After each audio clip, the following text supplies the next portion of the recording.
Good evening, ladies and gentlemen, and thank you for reading it just as I wrote it.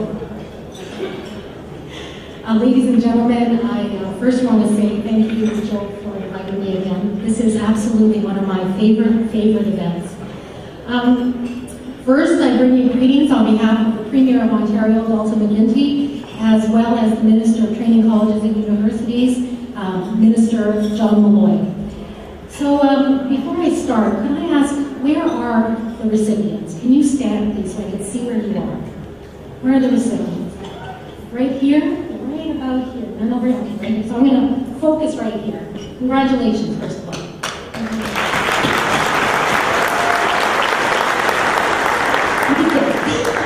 So what I'd like to share with you is, first and foremost, is that here's something that you may not know. That whether you won this scholarship or not, really didn't matter. I say that to you because I have some advice. A little story, in fact.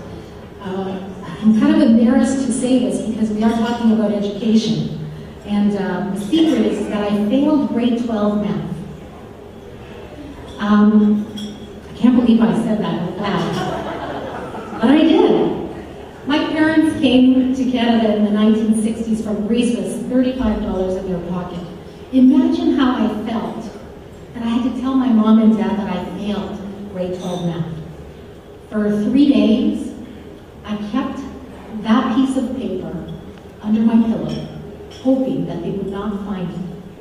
When I finally told them the truth, that I failed grade 12 math, my father said to me, Sophia, the fact is that it's okay, because you know what? You always try. That's why I love you so much, and that's why I will stand beside you no matter what. So while you won this scholarship, congratulations for all your hard work, but you're really lucky, because your parents will always, always be there because of you. So that's my first piece of advice.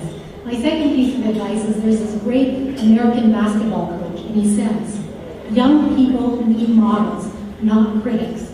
If you want to see some of the best models in your life, take a look at your mom and dad, because they are the models. Congratulations, and thank you everyone for being here. Thank you, Sophia. Finally, join me in welcoming one of the most determined, fierce, and compassionate politicians in our city's history.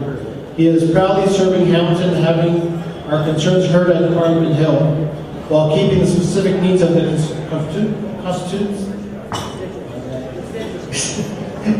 in Hamilton Centre at the top of his agenda. Can't get it out, that's the one that killed me. Ladies and gentlemen, please join me in welcoming a true laborer here this evening, David Christopherson, member of Parliament for Hamilton Centre.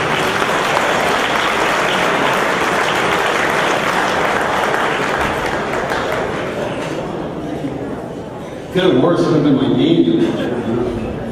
Thank you so much, Ricardo. I'm honored to be here again, and like Sophia, this is one of my favorite events. And of course, I want to acknowledge Councillor Whitehead and congratulate him again, and also the Honourable Sophia Angelitis continuing to do a great job for us at Queen's Park at that cabinet table. We don't have a Hamiltonian at that cabinet table. Trust me, I've been there. There's nobody else raising Hamilton issues. So, Sophia, thanks for everything you're doing. It means a lot. One of the things I wanted to express was, I was thinking back to my union days, which goes back quite a bit now, but back in the day when we were negotiating, if we went to a really nice restaurant, we used to say, hey, nothing's too good for working people. Well, a lot of unions try to bring that as much as they can, and Liuna does it better than anybody, because not only do they hold this event at arguably the ritziest, classiest banquet center in all of Hamilton, they own the darn thing. That's working people saying nothing's too good for them and their families. And I always take this opportunity, I'm sure people get tired of it, much of it's the same, but the message is so important to the scholarship recipients, that what's important is that the stuff, the nonsense, quite frankly, that we've been hearing, I've been hearing for 35 years now, is that unions have had their time. know, they were there in their place, they were needed back then, but we don't need them in modern times. Let me tell you, all it takes is one economic downturn, and everybody out there knows the importance of a union, and they wish they had a union like Liuna standing up for them, fighting when somebody else is prepared to throw them overboard and forget all about them. But not only are they a great union for doing that, because that's the basics you expect from a union, to represent the membership. But the best unions, in my opinion, are the ones that take that next step. And they're the unions that recognize that you can't do everything at the bargaining table. As much as you want to, as much as you'd like to take all the problems and all the ills and the hurt of your members and make it go away through bargaining and grievances and the power of the union, you cannot.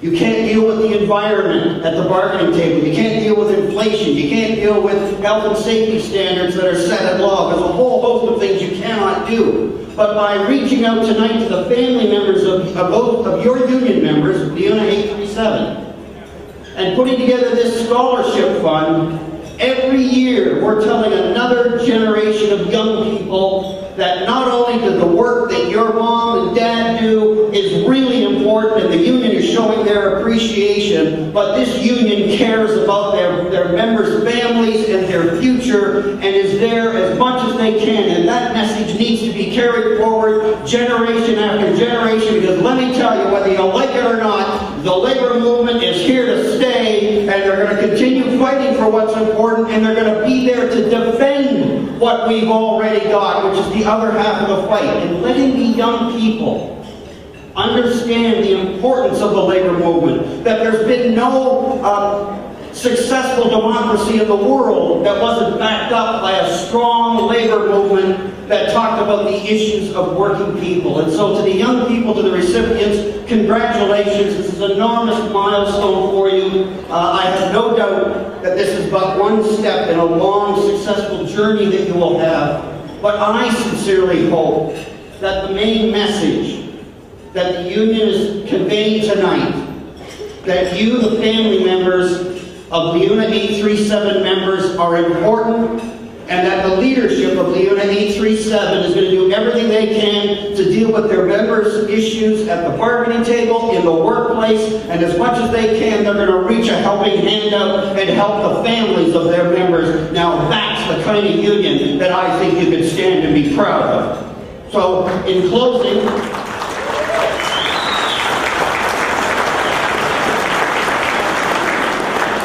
that's all right. I believe it.